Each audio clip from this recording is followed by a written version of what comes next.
Theresa Cain, age 46, was married to Stephen Kane, age 50.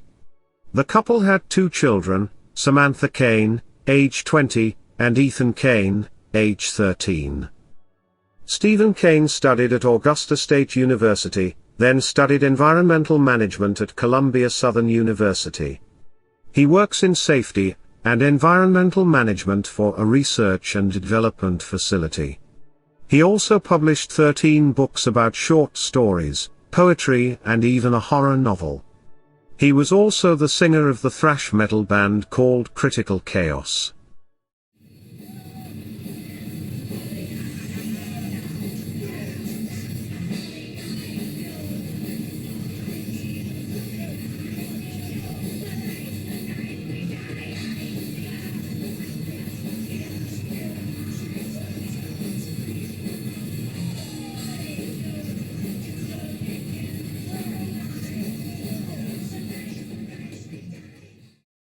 Samantha graduated from New Richmond High School and was attending Northern Kentucky University.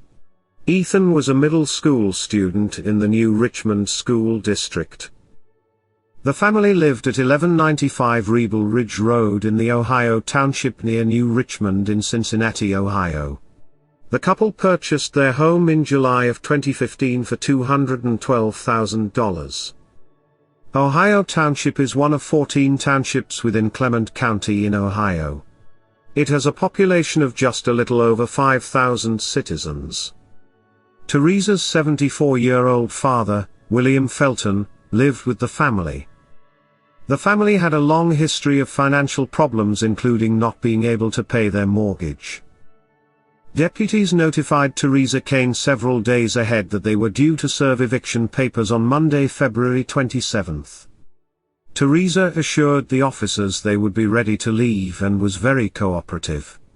The officers expected no issues. On Monday they arrived early, but Theresa asked for a few more hours to finish packing, and the officers granted her request. They told her they would be back at 10 a.m. and she agreed to be ready. When authorities came back to serve the civil papers for the eviction, they noticed Theresa was standing outside. As they pulled up, she quickly ran inside the house. Officers knocked on the front door but nobody answered, so they stepped around to the back door and knocked, still no answer. The deputy decided to make entry. He heard someone say "No, no, no," then multiple gunshots. When the deputy walked further into the home, he found Theresa, her husband Stephen, her father William, and her son Ethan all dead from multiple gunshot injuries. Her daughter Samantha was still alive but injured. She was rushed by ambulance to the University of Cincinnati Medical Center in critical condition. Authorities said they found Stephen Kane on the downstairs couch. He was the first to be shot. The rest of the family was not shot until 30 minutes later when officers arrived. They said nothing in the house was packed, which indicates she hid the eviction from her family right up until the last moment. Detectives recovered a .38 caliber revolver lying next to Theresa's body. The Kane's family home was financed through Freedom Mortgage Corporation of Indiana, who foreclosed on the home in May of 2022. The company hired a moving crew to move the family's belongings out of the home on the date of the murders. Police believe this is the catalyst for the murders. Sheriff Steve Leahy said it is tragic and unnecessary. What can we do to keep this from happening again? Well, I'm just not that sure that we can. When people are in crisis, it's not as easy as just reaching out and saying, "I need help." They are spiraling. Nothing makes sense. He continues saying, "What we see here, you can't make sense of this. Murder is a senseless thing, but then you throw in suicide and the homicide of your family. It's all very sad." This lady had been totally cooperative the entire time. Authorities later confirmed that evidence from the scene and autopsies that Theresa Cain shot her husband first, then later when the officers arrived she shot the rest of her family. Then she turned the gun on herself, committing suicide. In a statement posted on the school district's website, New Richmond Superintendent Tracy Miller wrote, "We are stunned and saddened by the loss of Ethan Cain. Ethan was loved by students and staff alike, and his loss leaves a tremendous hole in the heart of our district and our community. We ask you to keep Ethan's sister, a recent New Richmond High School graduate, Samantha Kane, in your thoughts as well. The entire New Richmond community is behind her in this fight," the statement continued. Teachers and staff members were in tears today. He says teachers closed the textbooks and allowed students to talk about the death of their classmates. "Just a bright young life has been extinguished like this," said Miller. "We have a large bulletin board where kids can just post post-it notes. It's their message. It's what they want Ethan to know. It would bring tears to your eyes." Wanda Garrison, the next of kin to her brother, Steve Cain, discusses her sister-in-law Theresa Cain's murder-suicide with Fox 19. It's still very critical and could go either way. I have so many emotions, it's hard to, I'm, heartbroken, of course. I'm angry. I love her so much, and I'm praying that God has mercy. Friends and fellow band members say they will miss Stephen. Ton of energy, yeah. He wanted to reach out and show you what he had, and he did that. He had been the lead singer for their band Critical Chaos for over 6 months. Band members said he made performing exciting again. His personality, his energy, his dedication, emotion, the love in his eyes of what he was doing and how happy he was doing that. Band members said he made it clear when he joined their band that his family came first. He was a very Christian man. He made sure that we watched the words that we put into our lyrics. And he put everybody in front of himself. MJ Schooner, a family therapist, discusses this tragedy. It's kind of the culmination of so many other stories around it. And once it's I believe we're almost like at a tipping point, at least geographically, here in Claremont County, and even a little beyond. We have just had so much trauma-related, horrible disasters. And I think these children, the families, we're missing something. And we all, I think, need to look a little deeper as to what that thing is. And I would be the last person to ever ascribe blame to anyone, because everyone is going to be carrying a heavy enough load about that. But I do believe that it is imperative that we learn from this, that we all kind of wake up. This is like I said, it's a dangerous, deadly domino disaster. It's one thing after another. And what's interesting about this particular case is that you've got the older, the person in their 70s, 50, 46, and then you've got the teenager, and then you've got the 20-year-old who we don't know is going to make it. So what that tells me is you're basically having these circles of trauma rippling out from 4 generations. So each one of those people have a circle of people that were in their life that maybe aren't, in each other's, but they all have all of those people, according to the 2013 DSM-5, all of those people are basically qualified for the diagnosis of PTSD, because the new criteria includes being a friend or a colleague of someone who was exposed to the trauma. So that means all these police that are on this, all of you newscasters that are on this, everyone that's following these needs to take a breath and find a safe place to share. And I think that is one of the things we're all missing.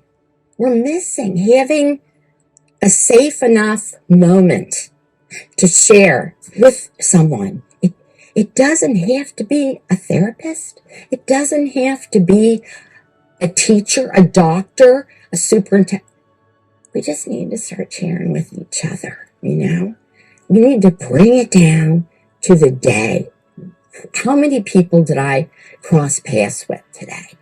Did I have time to make eye contact and just say hi, you know, and just smile, you know? We can always feel if it would be too weird to say too much to someone, but we need to start making connections with people. That's what, it hit that nerve that enough is enough. And we can't rely just on the parents who are just trying to feed the family. And in this case, you know, we don't know what financial hardships they had, but they had some, you know. Who were they talking to about it? And who of us are available to listen when someone does come to us and talk? Or even looks like maybe they need to talk. You know, that's the questions for me that I think we all need to ask. We can't imagine, and they will all need help. I'm not gonna, you know, they will. And I really hope and encourage they do get that help. Because so many people, and, you know, and it wasn't too long ago, my own little brother lost his son to suicide. And my nephew, and, you know, 24, had everything going for him. And the important thing is that we don't feel shame about our children going through things, or, you know, like, for example, if she was going through something, who knew? You know, and that whole neighborhood, they are going to need help. The schools, the kids, they all are part that fall under that criteria for PTSD. They're all going to need help. And the question is, are they going to ask for it? All right, that takes a lot of courage. It takes a lot of courage to ask for it. Are they going to ask for it? And who will listen? You know, and we can't just wait for the professionals. You know, they need to come, and we need to make sure that happens. And my hope is that there will be sufficient resources around this to help, you know, because it is needed. I'm telling you, when you have a problem and you share it with somebody, it's now half gone immediately. That's what I mean by we don't have to wait.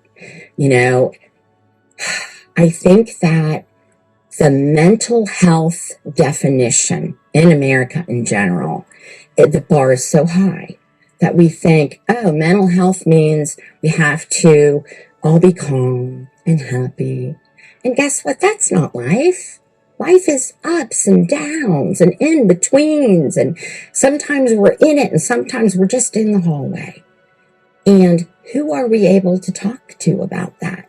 It's not shameful. You know, we've got to, if someone doesn't have that person, keep looking, and remain open and vulnerable just enough. You know, we don't have to say blah, blah, blah when just blah is enough. And it's important that you share it on the news, and people can get secondary vicarious trauma if they are absorbing too much of it. You know, if people just keep watching it over and over, you know, but what for me, I have found that it's almost like there's a voltage level, you know, and when these things keep happening, and they're happening in, you know, more and more frequent duration, it just feels like the whole voltage level goes up. You know, everybody's more stressed. Everybody's looking for a scapegoat, looking for a fight, looking to blame somebody else, you know, and these are symptoms. That's a symptom, you know, and we have to, it's really going to take every inner resource we have, but we have to learn to pay attention. And for me, I'm sorry, Coach. For me, I have learned that I have to be able to empathize, but not sympathize. So I can understand and be there with you, but I don't take it on. First of all, everyone's going to be burdened whether they are completely aware of it or not. And those who do have burdens, reach out. Writing helps too. That's one of the tools we use is journaling. You can write things out. But even if you call a therapy hotline, we have the crisis hotline, and just talk to somebody you don't even know. Nobody, if you're afraid to talk about these fears and burdens, but if you're not afraid, tell someone. It's okay. I sometimes get irritated with the phrase, it's okay not to be okay, but right now it's extremely valid. We all probably aren't really okay. This is just so much pain and grief that it's time that we take a deep breath and say, okay, maybe I need help. Maybe I need to talk to somebody. Maybe there's that one friend that needs to hear something from me, and we need to listen to that. That's the other important point, is as much as we need to reach out to help, we need to be present in our day, because it's got to be give and take. And what's funny is when you just talk to somebody, it's already better. And the interesting thing is that when we listen, sometimes we already feel better if we're being of service to someone. In dialectical behavior therapy, one of the tools is what we call contribution. And that just means we're giving, we're looking around for a place where we can be of service, and sometimes that can help. So it's interesting, the give and take. The problem we've got already on our hands is that we've already got most families. In a meeting I was in today, a conference meeting we were talking about how it would almost be impossible to find a family that's not dysfunctional anymore. We all have problems. We're flawed people, Nobody's perfect here. And so what has happened is those not as healthy coping mechanisms become ingrained, and then they get taught to the next generation. We watch and we see them. Mommy's going to get happy or whatever. And then we think, oh, that's how you get happy. Or that's how and sometimes we say we're never going to be like that. And then people become exactly like that. Either way, anything that is putting a cushion over, pushing away, pushing down our feelings, that's the exact definition of depression, right? You're pushing it down. People drink, they use drugs, they might engage in other things online. These deflections and distractions will only make the monster bigger. I am so sad that that's the truth, but I have seen it over the years. I work with women in treatment, fentanyl, heroin, all around Cincinnati, and it was their mom and their mom or their dad, domestic violence, this happened, that happened, and they begin to use it as a way to survive. But what we have to do is create healthier ways to survive, Even reaching out and looking for a book online, But what we don't want is kids going online and sharing with people who don't know anything about it, and then getting maybe not the healthiest feedback, In other words, consider your counsel, And parents, we all have to get away from our screens right now and really quit hiding, move it away, and be there for each other. Samantha Kane is in an induced coma in the hospital. Although she has a long road to recovery ahead of her, she is expected to survive. Funeral arrangements have not been made yet. This video's scavenger hunt clue is the letter I, like India. Theresa Cain kept a secret from her family that had devastating consequences. The family was being served with papers and had to move out. Instead of facing her family, she decided it would be better to murder them all than commit suicide. It's sad that a young boy who had his entire life ahead of him died because his mother couldn't handle losing their home. Did she feel she was saving them all from the terrible embarrassment she felt they would have by losing their beloved home? Is it possible there was more to this story than financial issues? Luckily their daughter survived her injuries. Hopefully she can get therapy and move past this terrible tragedy. May all the victims in this case rest in peace.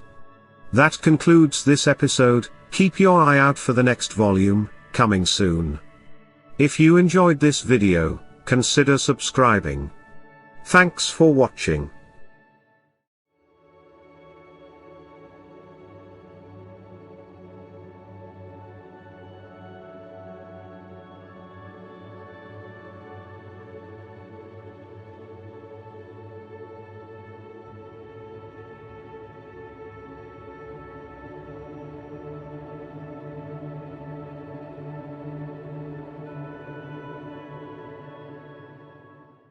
Want to help support the channel you love, and get something in return? Simply purchase some Elizabeth's Chronicles merch. We have coffee mugs, t-shirts, sweatshirts, cozy blankets, beach towels, phone covers and more. Use the coupon code EC10OFF4U and get 10% off your order.